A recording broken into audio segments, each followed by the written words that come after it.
thing I do when I walk into a client's home is read the space. See, what is this room naturally designed for? What do you actually do here every day? Because real life, it doesn't look like Instagram. Real life looks like backpacks dropped in the entryway, groceries still in the bag, kids tossing shoes by the door, and Amazon boxes. Let me give you an example. I had a client whose kitchen island was completely covered in paper, bills, school forms, mail, magazines, you name it. They thought they had a clutter problem, but the truth was the island was functioning as their family command center. Once I recognized that, a filing tray system right there, and the clutter was gone in under 30 minutes. And to this day, they're still maintaining that clutter-free on their countertop. And if you're nodding your head because this sounds like your house, step is working with your habits. Let me be blunt. You cannot organize yourself into being a totally different person. That is never going to work. But you can work with the habits you have and create a system that works.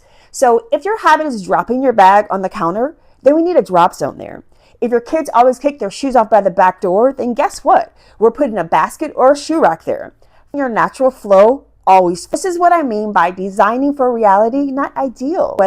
These solutions don't have to be expensive. You can set up a drop zone with a cardboard box, a $2 Dollar Tree bin, a beautiful basket from Container Store. It isn't about the product. It is about the system that is going to get you organized and keep you that way. Point number 3, eliminate daily friction. This one's huge. Organizing should remove annoyance from your daily life, not add to it. That's why I live by the 2-step rule.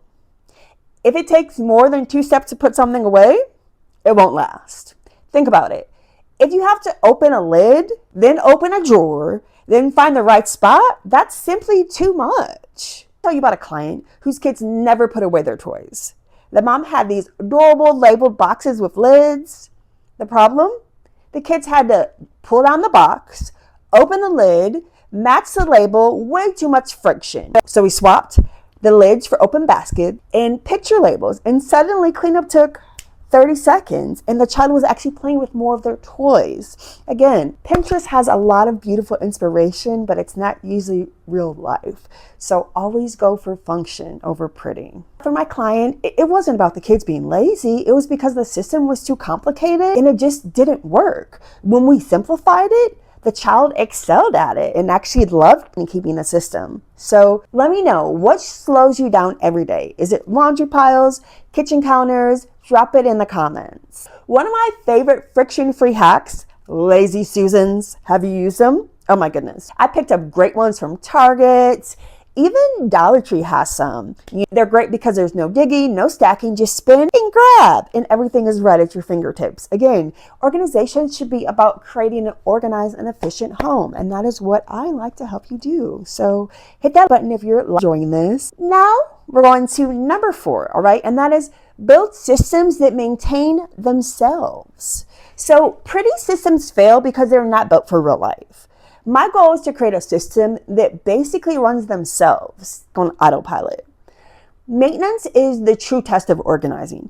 Anyone can set up a picture perfect pantry for one day, but does it still work in 6 months? My clients do. That's what matters. Here's a quick example. I had a client who spent hundreds of dollars on matching glass jars for her pantry. It looked gorgeous, but her family hated refilling them. So guess what happened? The jar sat empty, the snacks piled up again.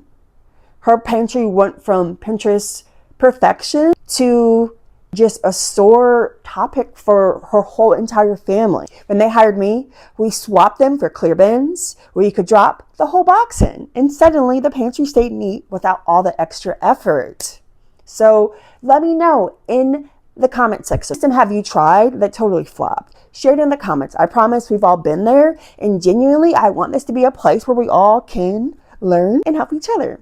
The point is, if a system requires too much work to maintain, it's gonna fail. Next point is, see tomorrow's success today.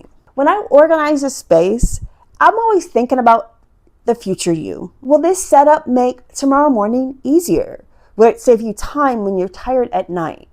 That's the ripple effect of function first organizing. It doesn't just look good today, it makes your whole week smoother and your life less stressful, which is exactly what we all need.